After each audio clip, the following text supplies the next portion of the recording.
Hello everyone, welcome back to another installment of the Film Me In podcast, where this week we're going to film you in all fantasy style. Get your sword, get your druids, get your magicians. We're developing a clan for Dungeons and Dragons Honor Among Thieves. I'm your host, Xander Langwiston, the host of the Knights of the Round Table. That's more history than fantasy. He's really trying. With me as always, is my co-host. It's Mr. Hamish Beaton. Hello, hello. Joe Cook. Hello, can I quickly correct you and say it's sorcerer, not magician? And Alex Young. Yeah, I'm gonna join Joe on that. You never played that game before, have you? I've never played Dungeons and Dragons, but we saw a good movie this week. Outrageous that we actually get to do that sometimes. But first, before we talk about good movies, who's got a moan for me? I do. Joe, I know your moan is depressing, so you're going to go last. Oh my god. I feel Hamish, I feel as if I should maybe go last so I can bring everything back up because I've got a good moan. Right, sick. I'll be the Joe, filling of the sandwich. I'll be the ham. Joe can set the bar and I'll jump it. Alex, moan? People in the cinema that have their phones on and it makes a notification sound and then they don't turn it off, so then it makes another notification sound. It's to the point where you have to turn around and stare at them. Literally happened when we watched this film in cinema. Hamish was with me, and I was so close to jumping in my seat, turning around and beating the shit out of somebody. But yeah, just turn it off. It's not hard. I think over COVID, people have forgotten the etiquette, how to actually behave at the cinema. Yeah. There was so social many contracts you're in. people that were like audibly talking really loudly throughout it as well. I want to describe what I saw Alex give this person as visceral hate. I hate cinemas where it's noisy. Like, so that's why I could never go and see like Endgame or something like that in cinema, because like it's loud, it's noisy, there's people talking throughout it. I need it to be like very close to silence. Otherwise I'll just get angry and irritated. I think we've all been there. We've all turned around to someone and told them to shut up in the cinema. It's a beautiful thing to do. Oh. No, but then most of the time I do it, I say, can you turn your phone off or can you be quiet? I'm met with a no. And I'm like, well, what do I do now? I'm not gonna. I'm not gonna fist fight you in the cinema. I want to watch this movie. So I guess I've lost. So like good day. Well done. My reaction to that is I have grown up with a good old dad from Glasgow who is wonderful man. Very, very hardcore when it comes to the cinema. If you talk in the cinema, you're told to shut up. And to the point that if someone is sitting in your seat and Alex will like die from secondhand like embarrassment, he will tell you to move. He will not only tell you to move, he'll thrust the ticket in your face and then tell you to move. I've watched him stand up in the cinema, leave the cinema, go and get someone to kick someone out for using their phone, or like get them to be told off, and then complain to the manager and get the tickets back free. I admire that, to be honest. It is. It is what I've built my like cinema etiquette off. I don't have the confidence to do that, you know. I think there's been a few situations in movies recently where I could have easily gotten money back for tickets or gotten free tickets or whatever, and I'm just too uncomfortable. I'm like, have a nice day, thank you. So, yeah, that is a sucky moan, Alex. That's a sucky moan. Thank you. I'm gonna take a taser with me next time. Oh, I forgot you had a moan. I was just gonna go next, but I have a moan. To the sandwich. Xander has a voice. I have a moan. Ken, it doesn't shut up. My moan is about Disney and their newest news on live action remakes. I'm sure you've all heard that they are now planning a live action remake for Moana, which is a movie that came out 7 years ago. Do you know what's annoying about that? The announcement video was done by Dwayne "The Rock" Johnson, not Moana, not the one who played Moana, the main character. Yeah. Dwayne Johnson. Where is she in the video? Because she might not even be in it. No, they said they're confirmed to come back. She might be too old for it now. Because Moana is meant to be like a teenager, and she's got to be at least in her 20s now. Yeah. I thrive really- on Dwayne the Rock Johnson's like carefully polished bowling ball of a head and how he interlocks his fingers and the way he speaks. I feel like I feel like he's talking like to an ATM demanding it for money. The whole video screams of, I'm no longer a superhero, so I guess I've got to put my face back on some big franchise. And he's apparently, from sources, he's the one that is like pushing for this. And it's crazy. They've not even like, the only reason The Little Mermaid and all these other films are getting made and making money is because of nostalgia. The Lion King's not making $1.5 billion because it's a good movie. It's making that much money because everyone's like, I love The Lion King, let's go and see this again. But You whereas see Moana, Xander. there's no nostalgia for Moana. It just came out. But Xander, don't you see? This is going to change the hierarchy of power in the Disney universe. In the Disney. And they'll bring back It's still Henry. the- They'll bring back Henry Cavill as the Beast, and they'll have. It's it's still the DCU as well. It's the Disney Cinematic Universe. Oh, I hate Oh. that. Good God. Or it just paints animation as inferior, that they think, oh, we'll do a live action one because that'll be received better. But But I it's don't not know, like I don't the like it. the movie No one's was asking received for so. these. The movie was received so well. It made a lot of money, and they're using the same cast. It's literally going to be shot for shot with the same people. How do you do? I just don't get it. I really don't get it. I dislike it. It upsets me. It angers me. Harumph. All of these live action Hot remakes rump. like upset me because there's no point. Like nobody is asking for this, and if you are, no, you're not. Are Like, you okay? No, you're not. You just simply aren't Get- actually wanting Get this some film. help. Get some Just- help. Yeah, it's literally like animation is not a good enough form to tell this story, even though it's like the perfect form. And it's Yeah, what Disney got their name and all their money from animation, and they're just like stomping on it. It's disgusting. It's like with I did some work with the good old British Film Institute, BFI, and we got to Love see BFI. we got to see a press screening of The Lion King, like what you guys said, the live action. I was not alive, I don't think, when the Yeah. original came out, but we got like we sat down with these like journalists at the end, and they were like, "So what did you guys think?" It's like breathtaking. I was like, "It's lost its heart. Yeah, It's like it's lost its soul." It's desaturated. Like, I think the CG in these movies is like beautiful, and it's breathtaking that we can now do what we can do. yeah, Like, especially when you take a look at like early 2000s movies, but yeah.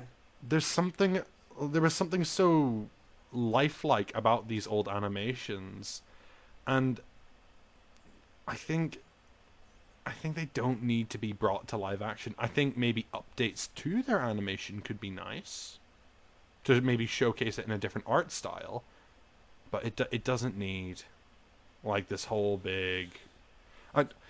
Who wants to see the horrific hyenas in real life from Yeah, The no, Lion King? It's essentially the Lion King movie is essentially a demo reel of being like, this is how good CGI can be now. And it, like, you know what? As a demo reel, incredible. It looks fantastic. Like the CG, it's tangible. Those lions are real.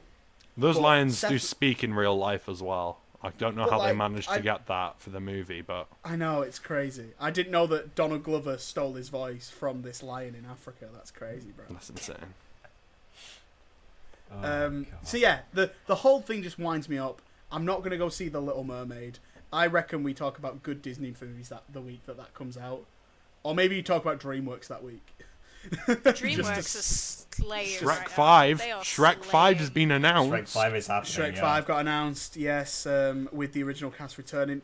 I Not think they were confirmed. kind of deciding what they were doing with it.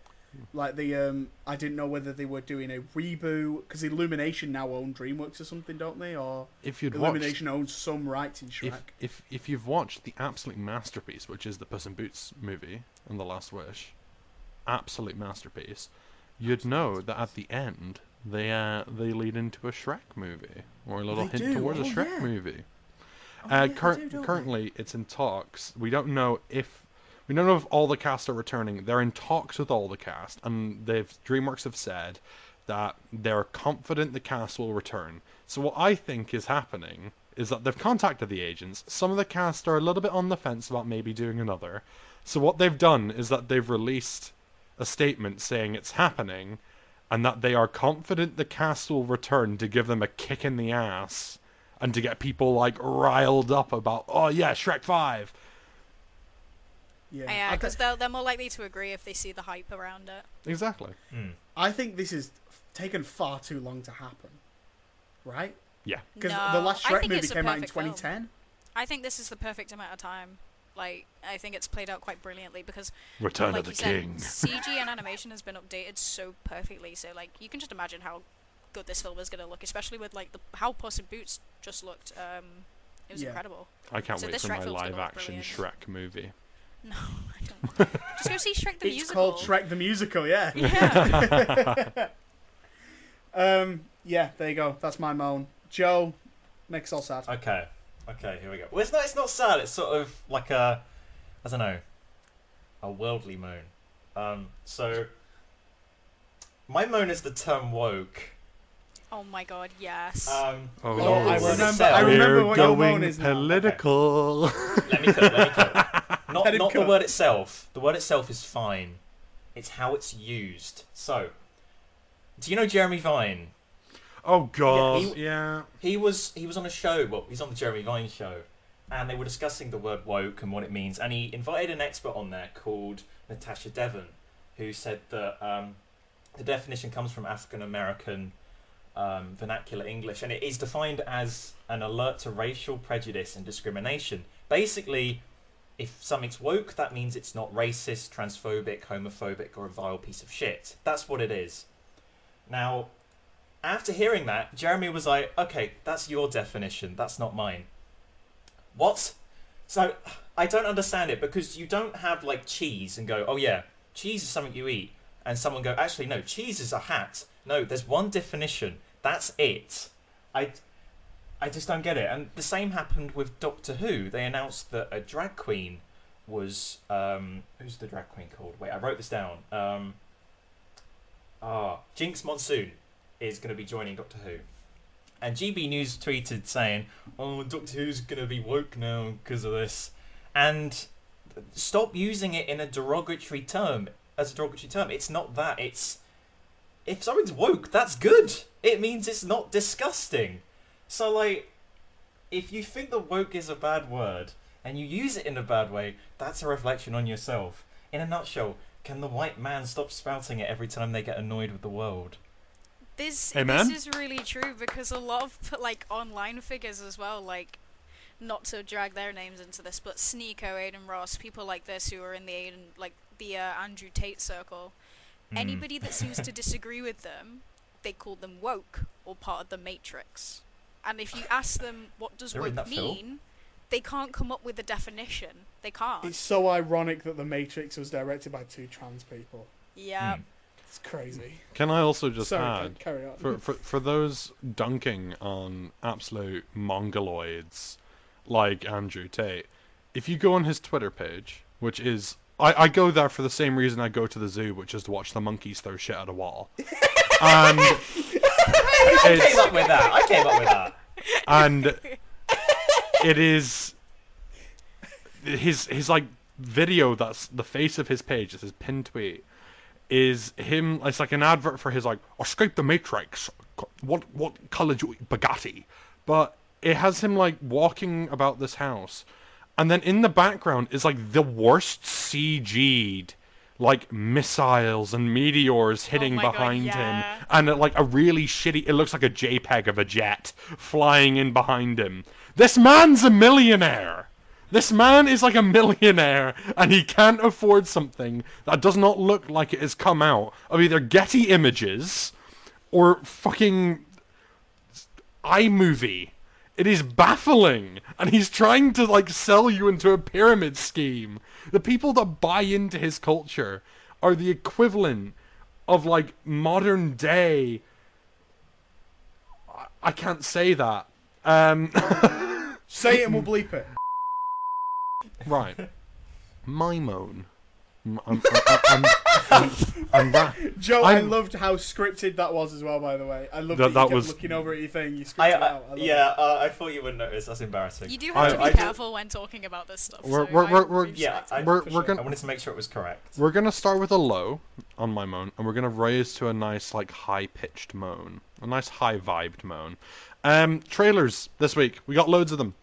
We did get some trailers. We got announced that there was going to be loads and loads of trailers dropping, and Disney went, oh shit, we haven't done any marketing for the show we were supposed to get in February, Secret Invasion, Yes.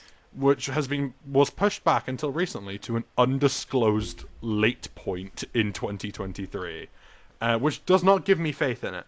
The trailer we got for it, it's a bit shit. That's my low point. They spat something out. They spat something out. It's got a Fantastic Four reference in it, and that is it. I liked it because they didn't spoil anything. Okay. I mean, I think it was a good trailer. Yeah. It actually weirdly got me kind of hyped for the show. Okay, watch the very first trailer, and it will get you. The very first trailer is far better, infinitely better. But then again, I can't compare it to what else we're getting. Blue Beetle's trailer dropped. Absolutely phenomenal. Love that movie. I was a little bit turned off by it by like the start when I first watched it. Alex, however, convinced me to rewatch the trailer a few times. I like it now. It's paying homage to a lot of old DC house names, so very happy with that. I think it's tired of superheroes. It's just a fun little film. Yeah. Yeah, listen. Like I said, I'm sure it'll be fine, but like the trailer didn't do anything for me. I didn't know who Blue Beetle was before, and now I know that he's a man who has a suit. Yeah. Sick. I can't help feel that I've seen this movie before. But we now hit the absolute MVPs of the week: Barbie and Across the Spider-Verse. Oh my God, the MVPs! Barbie's trailer speaks for itself. The Barbie marketing team. Was in it. Yeah, the Barbie marketing team are all over it. Like, they know what they're doing. They know how to make us laugh.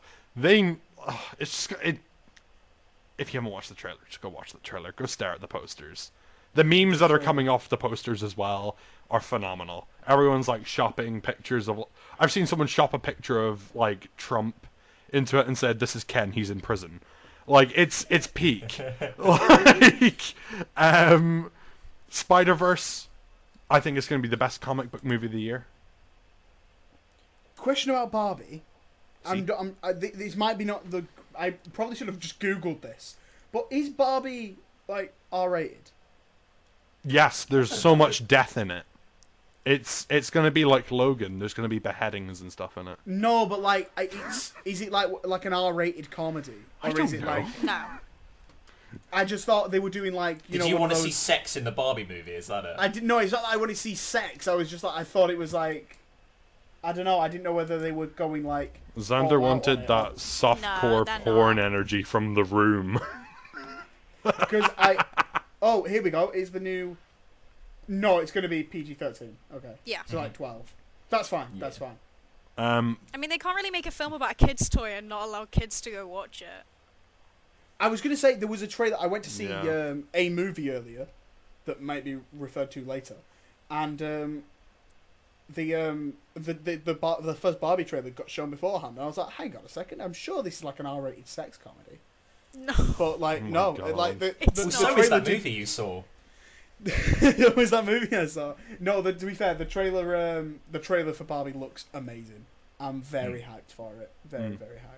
Again, didn't show too much either, so that's It didn't. exciting. I know little to fucking nothing on that movie. All I know is that Will Ferrell is in it, and his poster says "Call me Mother," and Yeah. I'm excited. That's cinema, that is. That's cinema.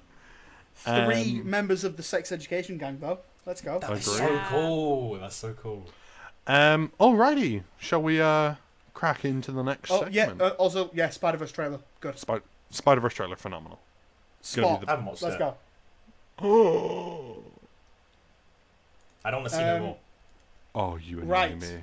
let's go on to our main topic then, which is, as I mentioned up top, we're getting together, we're rolling the 20-sided die, and we are talking about Dungeons and Dragons: Honor Among Thieves, the newest fantasy adventure movie that came out. I was about to say the newest movie. It's not the newest movie. It came out last week, but it's the newest movie that we wanted to talk about because we don't want to talk about every movie, and that's okay. It stars Chris Pine and a bunch of other people, and it's directed by the guys who made Game Night and wrote Spider-Man: Homecoming. John Francis Daly, I trust him with my life right now. This was a good movie. It was incredible. It was very good. I'm always really worried when like reviews from IGN come out and they're like, it's an 8 or it's like a 9 or a 10. It's like phenomenal because IGN panders to everyone. But we will totally pander to your movie if you sponsor us and give us free tickets. But anyway, absolutely. But this was good. Like, I think this deserved I think IGN gave it a 10 out of 10. Something like that, yeah. It deserves high. it. I remember seeing it high. Oh, I wouldn't go that far. It's sat at 91% on Rotten Tomatoes. As it should. With a 94% audience score. And on IMDb, it's sat at 7.6, which is really solid. As it should. Because when the announcement came out a while ago that they were going to make a film based on the tabletop game Dungeons and Dragons, I immediately went, oh no, this is going to be terrible. So Yeah. They're going to get somebody in who has never played the game. They're going to try and make this film that's full of like quippy little references to the tabletop, but like not know what it's even about at all. But instead it was made by people who have played it, who love the game, who get the game, Who grew up playing the game. And it's such a wonderful film. John Francis Daly was one of the geeks in Freaks and Geeks, which Yeah. you might know as the spawning of so many people's careers, including Seth Rogen, unfortunately James Franco, Jason Segel, Paul Feig, and loads of producers and stars. And he was one of the titular geeks. And They set up so to he's play. grown up on set playing this. Yeah. They originally, a little bit of trivia on that even further, they originally were playing it in the scenes, and the cast of kids loved it so much that they actually asked the studio if they were allowed to set up a game between takes, between shots, and they used to play D&D on set. Amazing. I love that show. If you haven't seen Freaks and Geeks, go check it out. It's really, really good. Unfortunately, James Franco is in it, but he's young, so he's probably not a sex offender yet. Probably. Anyway, the movie, it was always going to be a struggle to make money. It cost approximately, apparently, $150 million. I nearly It's a got big paid. budget, but they used it all by making so many practical sets and great camera work, but we'll get to that later. I nearly got paid for being in this movie. You did? Yeah. Sorry? Yeah. So there's a little thing in the north of Ireland. We're not using that imperialist lingo. I'm joking. That's getting cut out. In Northern Ireland, you can sign up to a thing called Extras NI.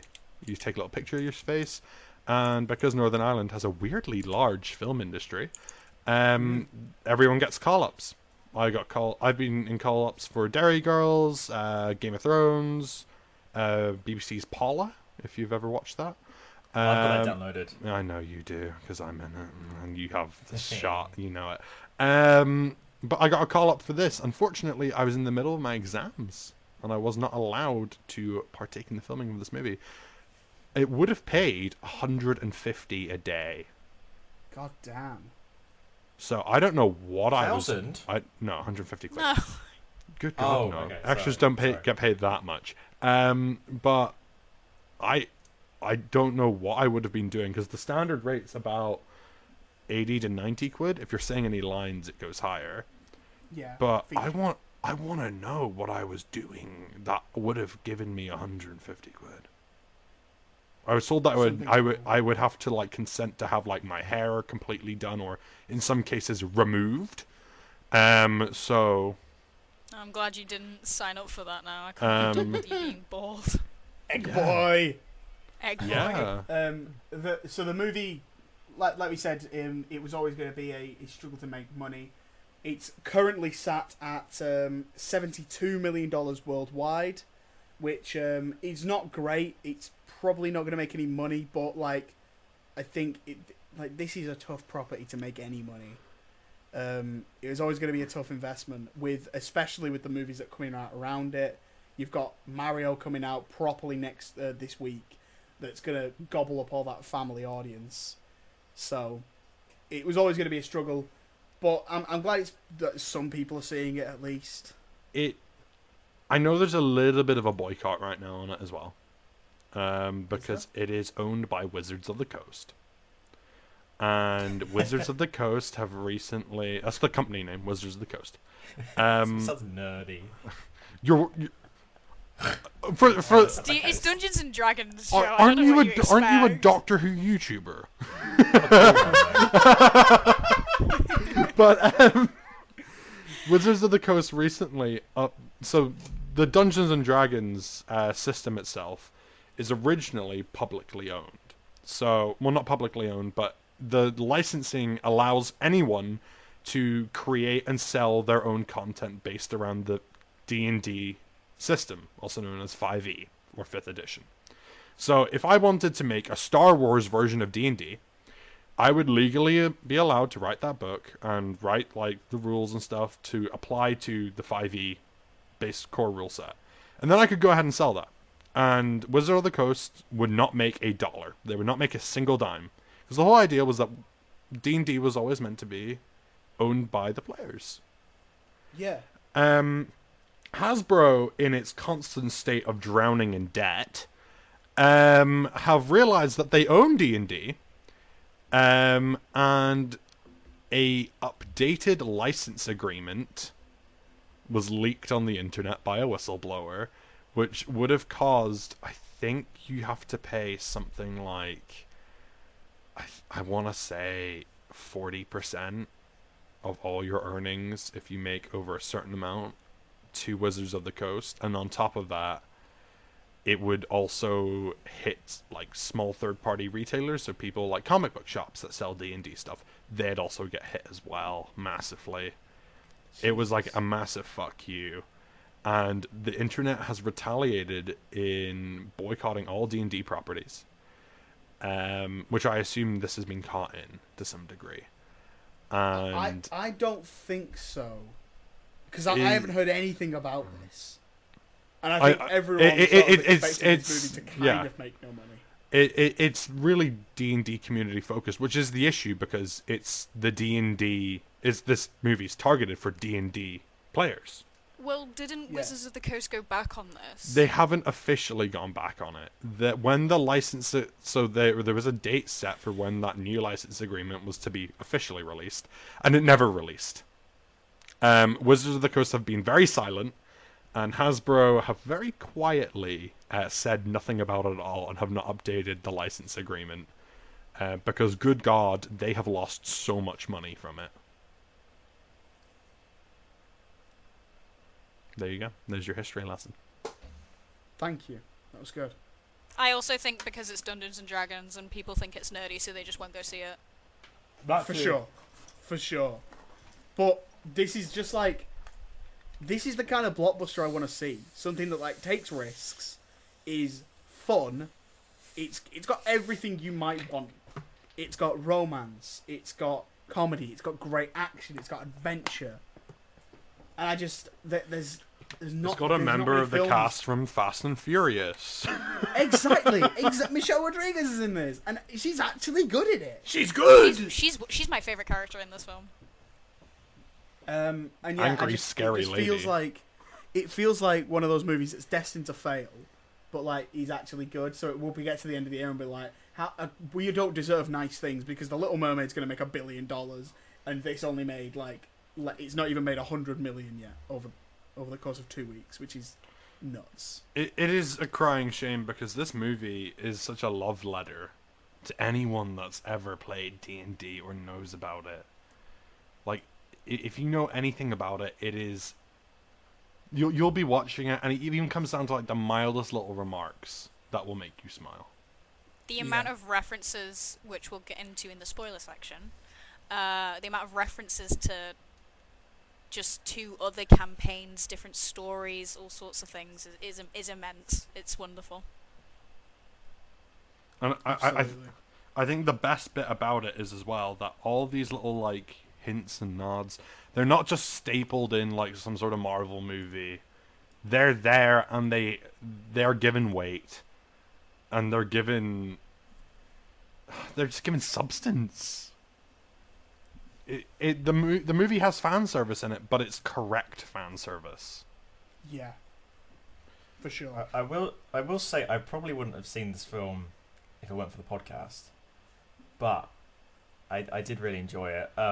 I did feel going in the second act. I was like, okay, maybe this is a 6, but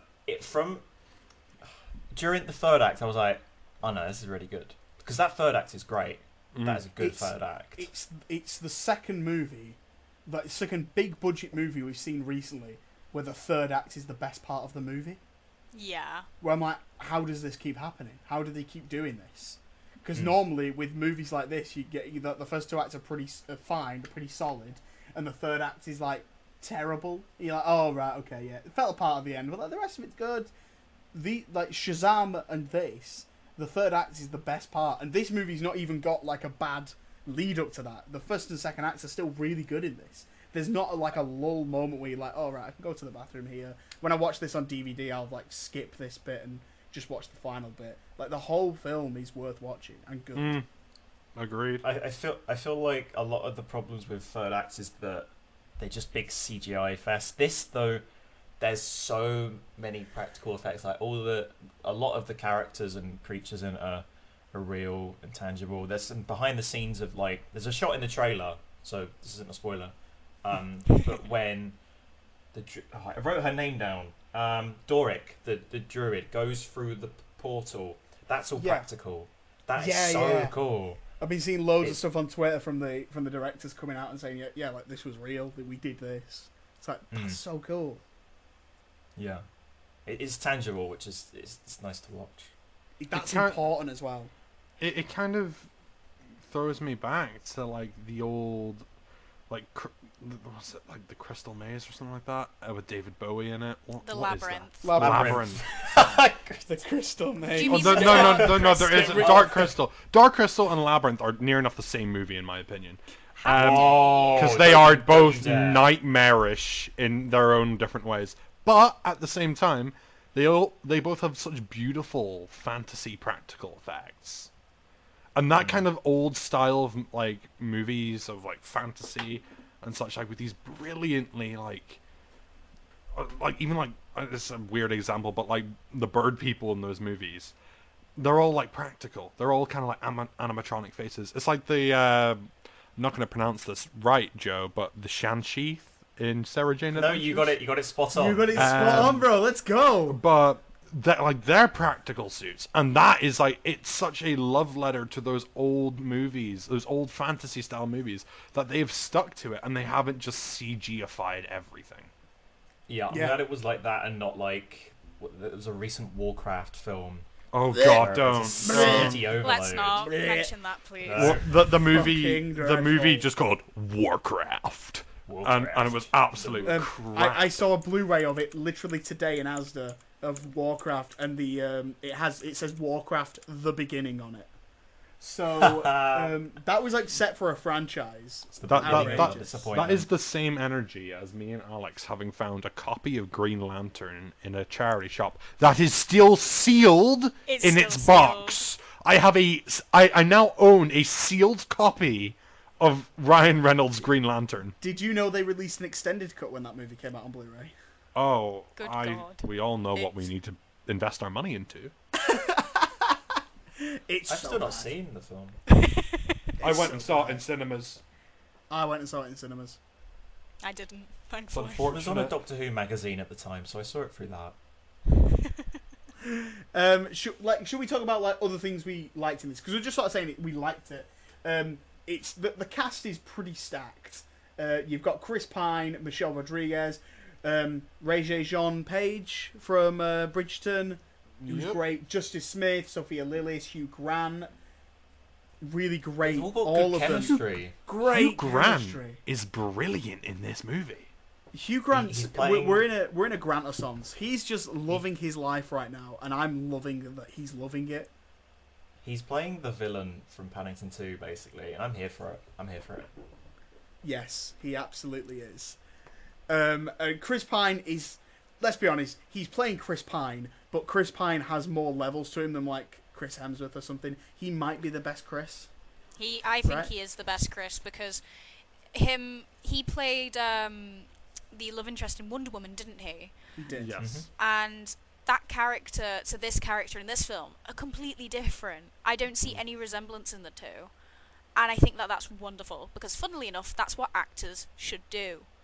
You know, play Has different he played characters. Mario though? He hasn't played Mario, so Yeah. he's not the best Chris. In the words of actually Hugh Grant on this movie during the marketing, he was saying one of the things that drew him to the script so much was that the protagonist had a big action movie star at the front of it, like Star Trek, like you said, Wonder Woman, all this stuff. When he plays this really macho guy, he's not like some paladin or fighter or anything. He's just a bit of a shit musician. Like, Hey, he plays very well. How dare you? he and by the way, what you said about Hugh Grant, it reminds me a little about Richard E. Grant on in Loki.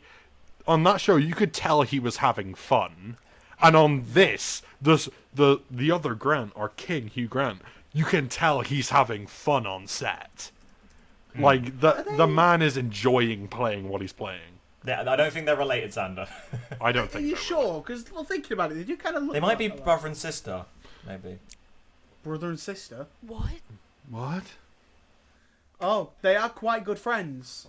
Can we talk about Daisy Head, who plays Sophina, the Red Wizard? Yes. She was incredible, and I really hope that we get to see more of her. For a character who's essentially just like the big bad at the end, who's just like, oh, I'm evil because I'm evil. She plays it really well. She's creepy. She is really creepy.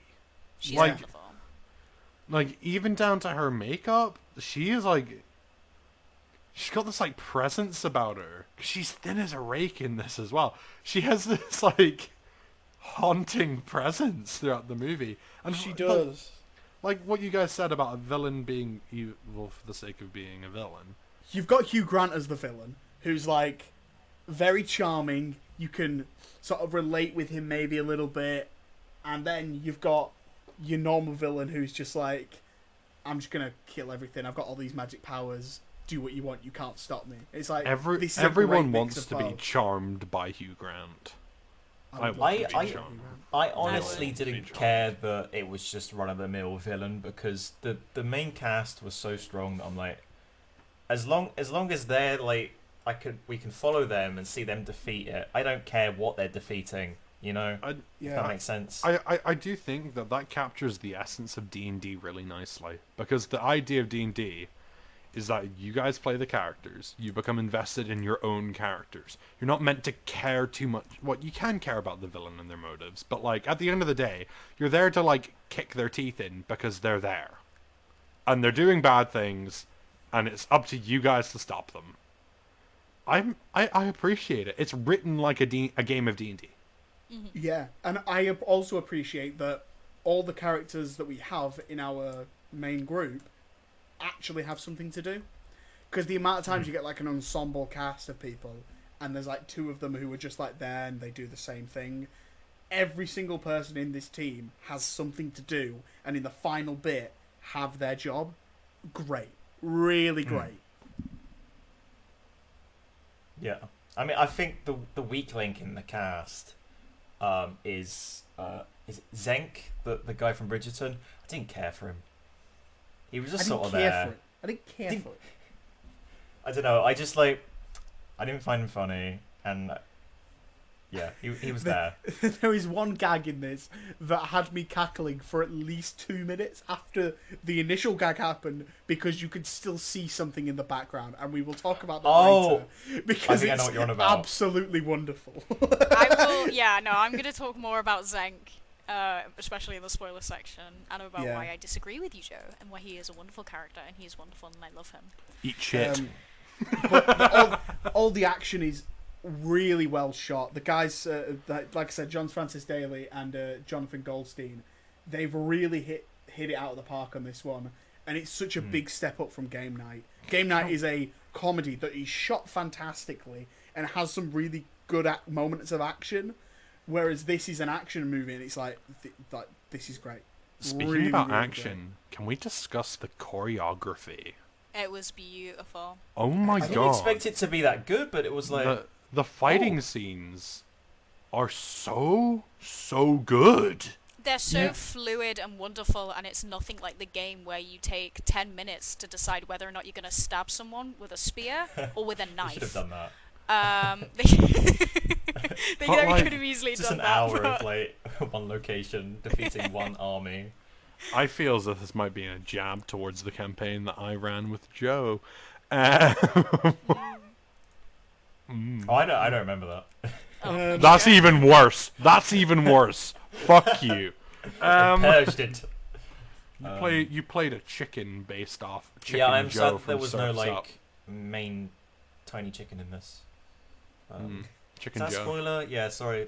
There's no main character that's a chicken in this. Sorry, guys. Well, fuck. What's the point? I know. I'm sort of ready to say to everyone, go watch this movie. It is worth your time and your money. And yeah, go and see this on a big screen. Someone did ask me if they can just catch it at home. I said, don't just do that, because this movie's No. good, and if you don't go and see this, we won't get more films like it. Agreed. If you enjoy Dungeons and Dragons, it's a wonderful Dungeons and Dragons film. If you enjoy just generic, funny, heartfelt kind of fantasy films, you'll still love it. You could genuinely take out the title Dungeons and Dragons. Just say, here's this fantasy movie called Honor Among Axes and Thieves. Swords, and it's Please never title it's the films. same. You please. enjoy it just the same. Yeah. Are we? Do we give a rating now before spoilers, or do we do it at the end? Yeah, we'll give a if you guys want Give to it a rate. rating, yeah. We'll do a quick, Um, non-spoilery overall thoughts with a rating. Joe, you go first. You seem to have an idea what's going on. Okay, so I didn't think this would be my sort of film, but I really enjoyed it. It was a lot of fun. The cast all looked like they wanted to be there, which is nice to see in a movie nowadays. The practical effects were great. Music was pretty good. I haven't mentioned that.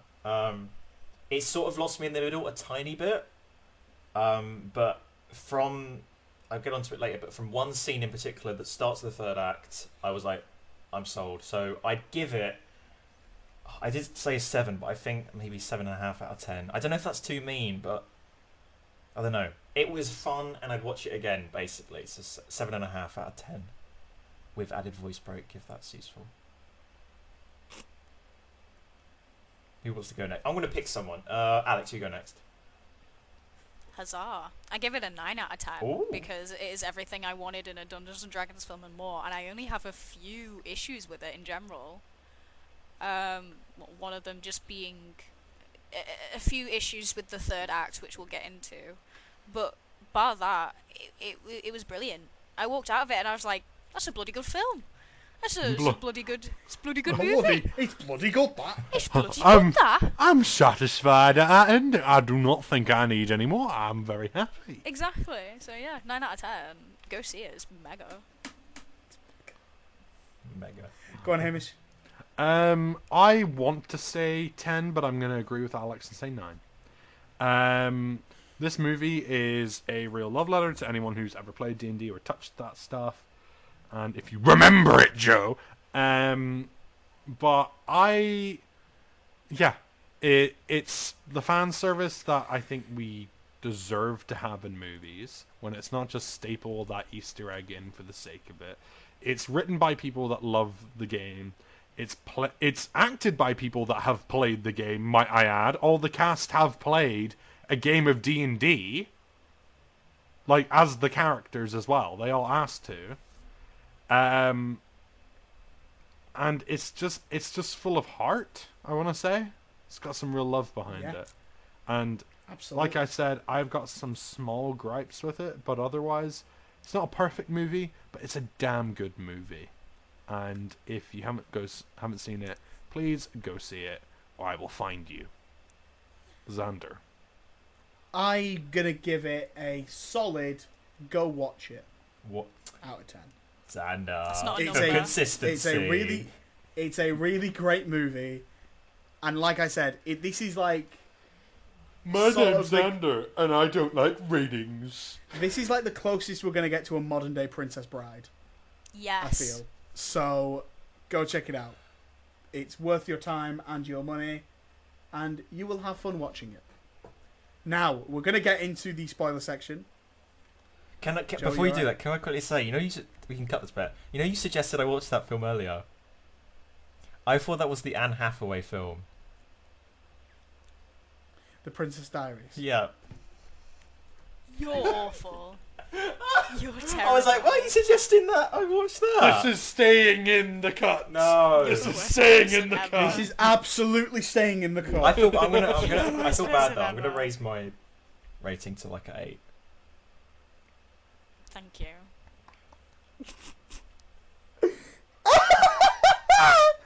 Right, we're gonna go into the spoiler section now. If you haven't seen this movie and want to, or are at least interested in seeing it after we've told you how good it is, go and check it out and then come back and listen to the rest of the episode. If you don't care about spoilers or have already seen it, then continue on listening. Here's a spoiler alert, and now spoilers.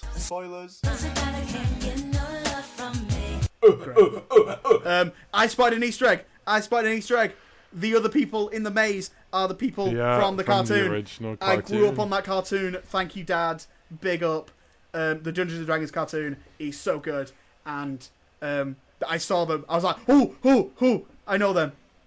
There's so many more wonderful references in it, like the prison right in the beginning, Revel's End. It's a prison that is featured in the campaign called Icewind Rime of Frost Maiden, I think. Rhyme times, something might have messed that up, but here we go. The really big red fat dragon. Holy, Amazing. I love him. Amazing action sequence. I'm so tired now of seeing like these glorious, brave, bold like beasts. I just see this fat dragon slide down a slope of human bones and then roll his way towards. He rolls our towards party. them. It's so You know, good. I was saying this to I was saying this to Alex on the way when we were walking to the cinema, because Alex was like, I'm not sure how I feel about the fat dragon. And I was like, I'm tired of just like these majestic animals of like fear and like Smaug and stuff. I just want a morbidly obese dragon which is gonna like waddle around and wiggle its legs in the air when it falls on its back. The great thing about that dragon is, in the beginning, in the first trailer, I thought it was a Tarrasque, which is an incredibly dangerous beast, which many people know in the game. However, it's not. It's just a fat dragon, which I mean is better. And it's called, Dragons are still terrifying in the game. the dragons are still terrifying. Yeah, it's called Themberchaud, I think, if I'm getting that right. The Themberchaud. red dragon. Yep. And it's known throughout. Yeah, Dungeons it's and in the Dragons. game. All It's the in the locations are in the games. Yeah. Like Xander said, you got that animated cameo, which was wonderful, and even the leader of the Red Wizards, the first one, Zas Tam, he is a real lich in the game as well, and he commanded the Legion of Bone. He's a real villain, a real lich, and that was quite wonderful to see that they included a real kind of coven and real villain. Yeah, okay, who wants to go Speaking next? of cameo, did anyone else know that Bradley Cooper was going to be in this? No. Bradley Cooper. He was the little man. Yeah. Oh my god, he was. Yeah. He was the little man. He was the little man. Yeah. The halfling. Also, in the Australian version of this, the scene at the cemetery, all the voices are played by the Anti-Donna Auntie guys. Donna, the Auntie Donna guys. What? Yeah. I love that so much. That is cool. It's just. I'm sure it's just in the Australian version, though, isn't it? Yeah. I'm not sure. Might be. They spoke about it, but originally, but I'm not sure if it's changed at all. That better be put on DVD or Blu-ray. I think one of my favorite things about this movie is the understanding of classes in D&D. Now, I know by saying that I've just cut Xander and possibly Joe out of the conversation. Paladins in D&D. They are known as these, like, righteous, like, defenders of, like, civilization. Almost like the police to some degree. When we meet a paladin in this movie, he is so painfully perfect that, like, he's annoyingly perfect. We meet him as he delivers a baby It's a tabaxi. a baby tabaxi from the mouth of some giant fish just by, like, pressing his hand against it. And everyone's like, oh. And then he swaggers off with his chiseled jawline and his swanky, somehow fashionable medieval clothes, might I add. I hate him and I love him because it is the ultimate paladin stereotype. He is a wonderful character. He is brilliant in the movie. Druids. This movie does big things for druids. For anyone that's played D&D before, druids are seen as the hippie class to some degree, because their whole thing is communing with nature. I have never been more terrified of a druid as I watched it turn into an owlbear, pick up the big bad of the movie, and then just bash its head off the ground until it died. Like in Avengers with Loki and Hulk. Oh, please be quiet. And Don't side ruin this film side for note me. for that, if anyone's ever played D&D, you'll know that there's a shut the fuck up, Joe. There's a there's a dungeon master, and as a DM myself, you'll, like, carefully plan out all this, like, cool fancy dialogue, and you'll plan out how your villain's gonna do things that are gonna make the party shake and tremble. And then your party come along, and they find out some stupid little fucking way, some ingenious little way of killing him within, like, 30 seconds. For instance, in this, they just clip a bracelet on it, and then they bash it to death. Instead of some, like, big... There's a CGI fight, but it's not like a big epic, like, beam in the sky, like Doctor Doom, fan four stick thing.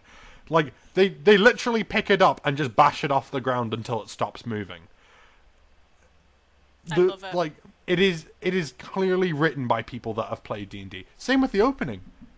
Like, you can tell that is straight out of someone's, like, campaign sessions. It's a character page, isn't it? Yeah. Hang on, Yeah. guys, who's my character this time? Oh, it's this person. This is their backstory. That kind of thing. Yeah, but not even that. It's like, as a DM, you'll have written that, oh, the party actually are granted a pardon for their crimes and they get out of the prison. But instead, no, the party don't know that's coming, and instead they grab the bird person and hurl themselves out of a window while screaming, "Fly, Birdman, fly." Or like And- the bridge scene where they cause the bridge to collapse, and Holger's first thing is, "I'll tie some rope to this axe and throw it," which I have done in D&D. Oh yeah, before. no. As So- soon in D&D, if there's like there could be a fucking cliff, a canyon, and one of your party members will go, "I've got some rope. If I tie it to my sword and throw it, will it work?" No, it fucking won't. It's written by people that have played the game, have such niche little jabs at the game, and I love it. I really enjoyed I just want to bring up two scenes I really liked. The long take where Doric was transforming and That breaking was out, beautiful. where we also got Amazing, a cameo amazing. from Remy, who for like a solid 5 seconds is flying through the air. It was breathtaking to watch, a flying rat. That was cool. Or not a flying, a falling rat. He was, yeah. But that was cool. Might I just add, the start to that scene whenever Safina Screams. Safina notices her. Yeah, It's I jumped. she pauses and goes, "There's a wild shape among us." I'm like, "Oh shit, oh fuck, oh shit, oh fuck." And then she Yeah. looks up, points, and screams like it's Invasion of the Body Snatchers. That movie's And, like, excellent, by the way. Sorry. It is, but like the eyes Like, oh no, stay away from me. That's horrendous. That was so cool. It's horrific, and I love it. The other scene that I mentioned in the non-spoilery bit that sort of like upped the rating was when they're trying to get the portal in the carriage. That scene alone was like, okay, I dig this movie now. This is so cool. I love It was that. such a Excellent. D&D It's like clever. plan. That's the It thing. was, yeah, It's it wasn't clever. like, yeah, it was innovative. Is that the? I don't know. Yeah, I didn't innovative. expect how they were That's a going to word. do stuff. Yeah, it's for sure. the same vein of clever and also this surely cannot work. As in, let's just stick the portal on an object, and like that'll work. You know, Yeah. I was half thinking this is brilliant, and also this cannot work. It's the Which as well is the energy you take into any D&D game. Mm. It's like this can't work, but fuck it. It does. Off we go. Yeah, they're the scene I was talking about earlier, the joke. It's that he says he's Jean Paul, whatever he's called, Jean Paul, Jean Page, Regé. Yes, Zenk. Regé. Picard. Yeah. Bridgerton man, Zenk. He says like, I'm gonna walk away now, and he just walks in a straight line It's over a brilliant. rock and carries Yeah. on. And if you look in the background, the rest of the cast are then having a conversation, and he's just still walking I didn't see that. in a straight line. Now, I was brilliant. cackling in my chair. I didn't even notice what they were talking about. I didn't even listen. I was just cackling away. And the scene of the cemetery as well, when they like.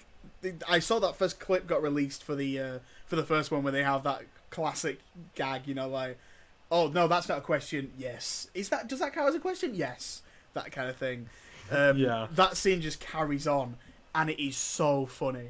The whole scene as a whole just keeps going, and it is really really funny. I think that's probably my second favorite scene in the movie. There's even a small little jab at like the mechanics of D&D there, because the whole thing in D&D is like, why the fuck would you have a spell that only allows you to ask 5 questions? If you're able to bring someone back from the dead, like, I'm sorry, but you've got a little bit more oomph in there. And in D&D, everything's like, you've got spell slots, so you can only cast a certain amount of spells per day. Which is why when you hear them go, why can you only ask 5 questions? And he goes, I don't know. It's like, It's just how it works. it's just how it works. I don't fucking know. Well, I can be a wizard in D&D in the game and like be able to like disintegrate people with my mind, but I can only do it twice a day. Like, it's small little jabs. Again, it's so beautifully written by people that have played it.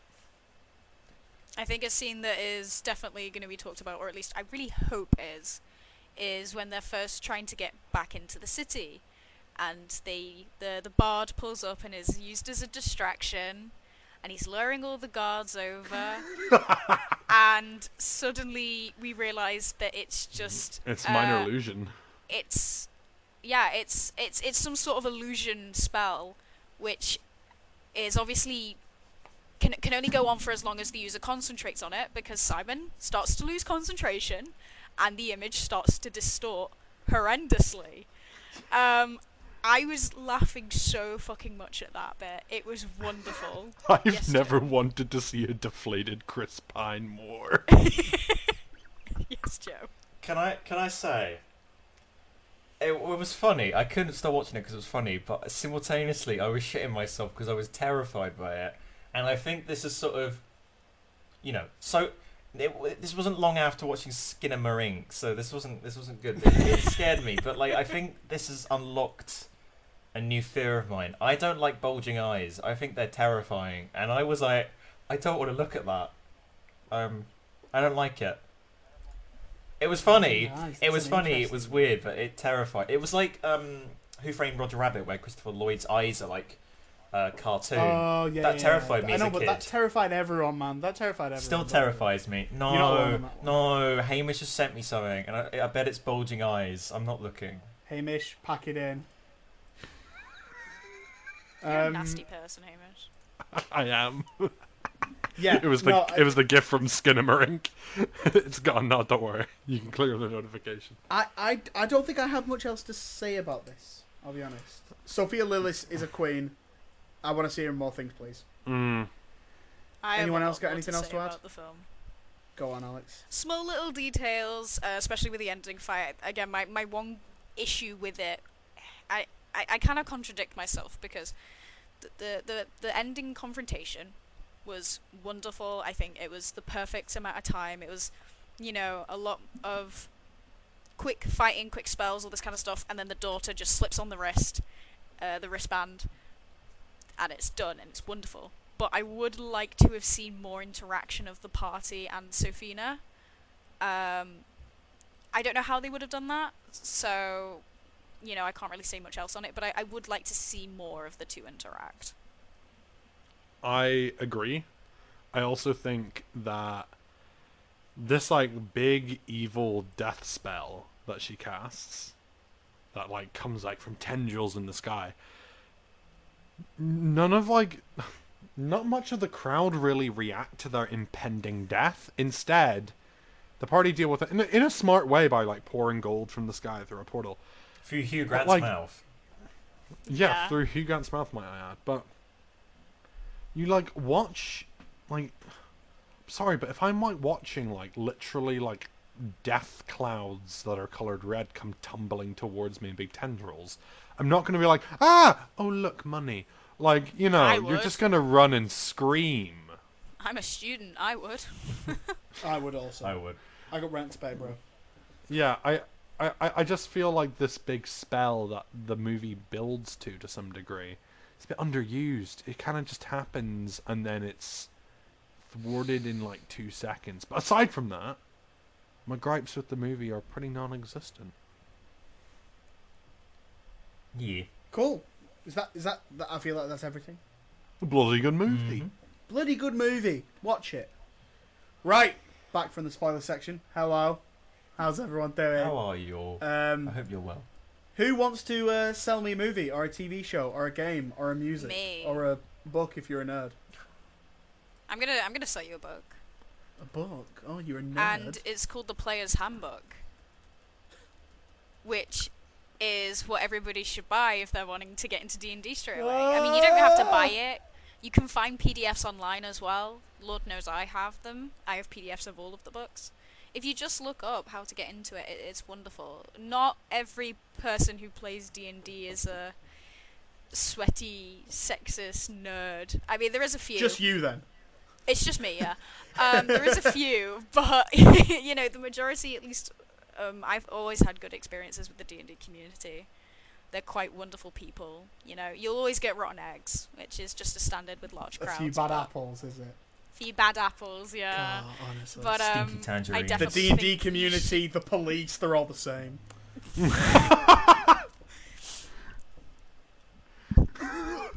Can you hear it?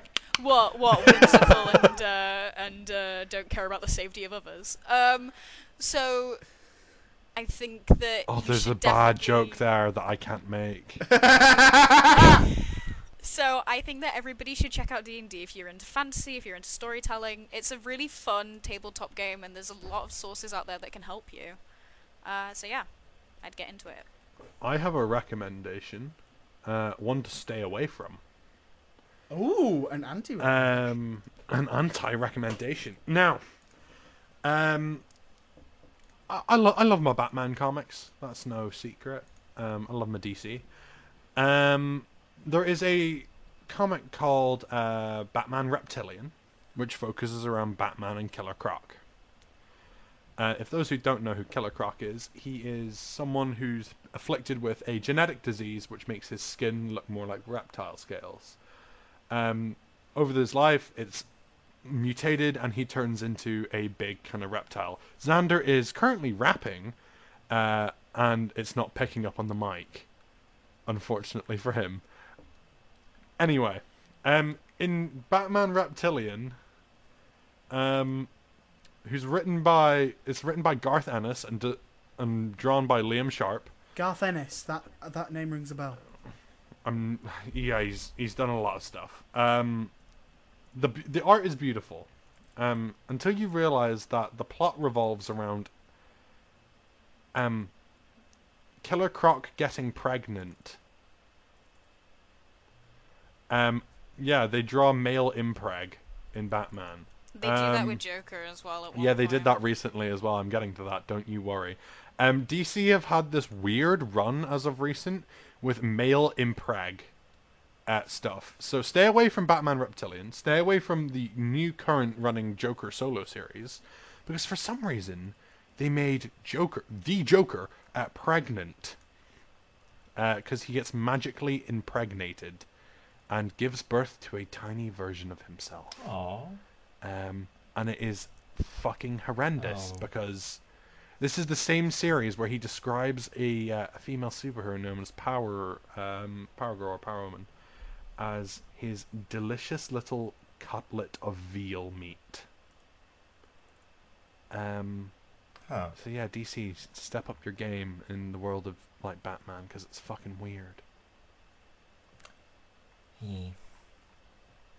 That sounds really weird. It's really weird. It's so fucking weird. And yeah, it's something that's seared into my mind. Anyway, who's next?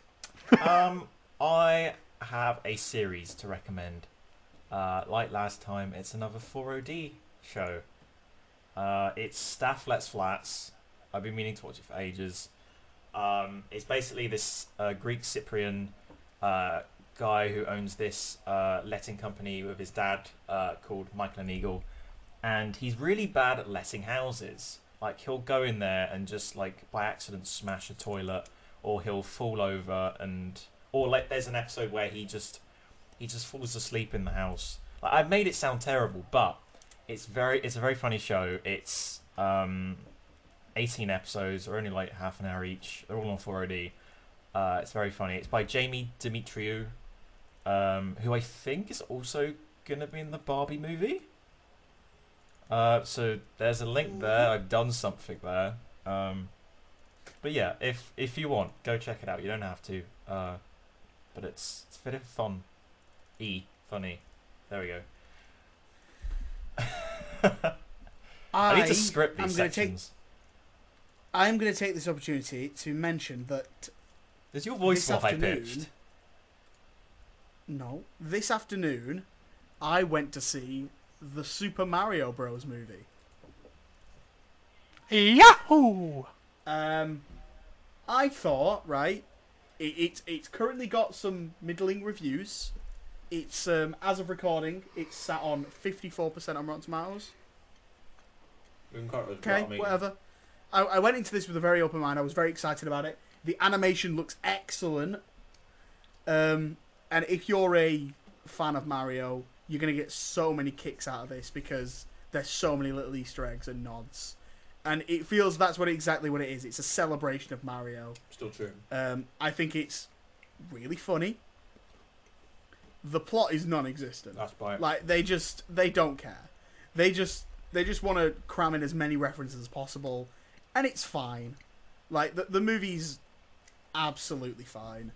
I wouldn't rush out to go and see it, but your kids are going to love it. Yeah. Especially if they play Mario Kart or like Mario in any sense, then they'll like it. But I think if you're looking for something with a bit more substance, maybe stay away from this one. Overall, it was, like I said, I cackled quite a few times. So I guess if you're looking for a comedy, it's fine. It's perfectly serviceable. Mm-hmm. So yeah, maybe check it out if you want. I'm sure it'll make lots of money anyway. Awesome. Is that everything? Have we done it? I think that's everything. Oh my lord. We did Yahoo, it. We my did it. lord. Yahoo! Yahoo! That is going to do it for this week's episode then. Thank you so much to everyone for listening. The first podcast with 4 people on it. All 4 of us. Whoop whoop! Woo! Let's go. So, Put in the thank you comments guys. which one was your Celebrated favourite out of the 4 members. Yeah. Who is your favourite co-host? Yeah. Careful. If you don't say me, you'll be transphobic. And also, feel free to actually tweet at the official Filmian Podcast Twitter your thoughts on the Dungeons & Dragons movie. We'd love to hear them. Yeah. Do that. We would love to hear them. Joe, where can the people find you? You can find me wherever you want. No, if you go on Twitter, I'm gonna start that bit again. Cringe! No, so you can find me on Twitter, @Cook11Joseph. I've actually just posted some art while we've been recording this, so... I saw it. It looks really cool. Thank you. I'm gonna wait for 2 months to pass, and then I'm gonna start interacting with it. It gives me views, so that's all that matters. I say that because, as of recent, I found an old tweet of Joe's and started a thread on it, and started tagging hashtags in I it. hate it. So there's that on Twitter. You can also find me on YouTube, Rebel Hoovian, and then on Instagram where Banger YouTube channel. where I post artwork is JoeCook_digital_artist. Yes. Great stuff. Thank you so much, Joe, for being here. That's all right. Alex, I guess this is your chance to say hello to everyone. Hello. Hamish, where can the people find you? My parole officer's number is... No, I'm joking. People can find me on Twitter @BeatenHamish. Really super original name. We talk all things film and anything like that. And we also love to interact with Why are those you old saying tweets. we? It's Xander. one person on that account, and it's you. No, because I'm about to drag Xander into it too. And I'm trying to encourage the listeners to engage with your amazing, underrated old tweets. If you want to hear more from the podcast, head on over to our Instagram page or our Facebook page. You can see the amazing posters that Joe makes every single week. Yaha. I wasn't done promoting. I was about to say my OnlyFans. Thank you very much. No, I'm joking. That doesn't exist either. Next week, we're doing something fun. We're doing a fun game, aren't we? We've done it before, Yeah. but not with these guys. Have So you it's ever gonna heard be of fun. Snakes doing- and Ladders? Because it's not that. It's not that game. Have you ever heard of Snap? We're going to be playing that. Next week is interesting. Yeah, it'll be Very fun. Interesting. It'll be fun. You There get is to nothing. see into my mind. You cannot prep it, and that's the best way to do it. Wait, should we tell them So what we're look doing? forward to They that. might be very confused. Or should we leave it a surprise? No, Oh, let we- them wait. Let in them cook. anticipation. Let them stew. Let them cook. Like Little little stew. dumplings. Our audience are dumplings. I mean, I don't like dumplings, but I it's not can't really believe relevant you to the made it this far. conversation. I can't believe that anyone has made it this far. I'm really surprised that he's still rolling with the bit. Me? It's like he finished the sentence and then doubled down on it. Right, Let's goodbye hurry up. I everyone. have We will, burgers to cook. all four of us will see you next week for another banger episode of the Filmian podcast. Yes. Be safe. Goodbye. Bye bye. Bye. Derek.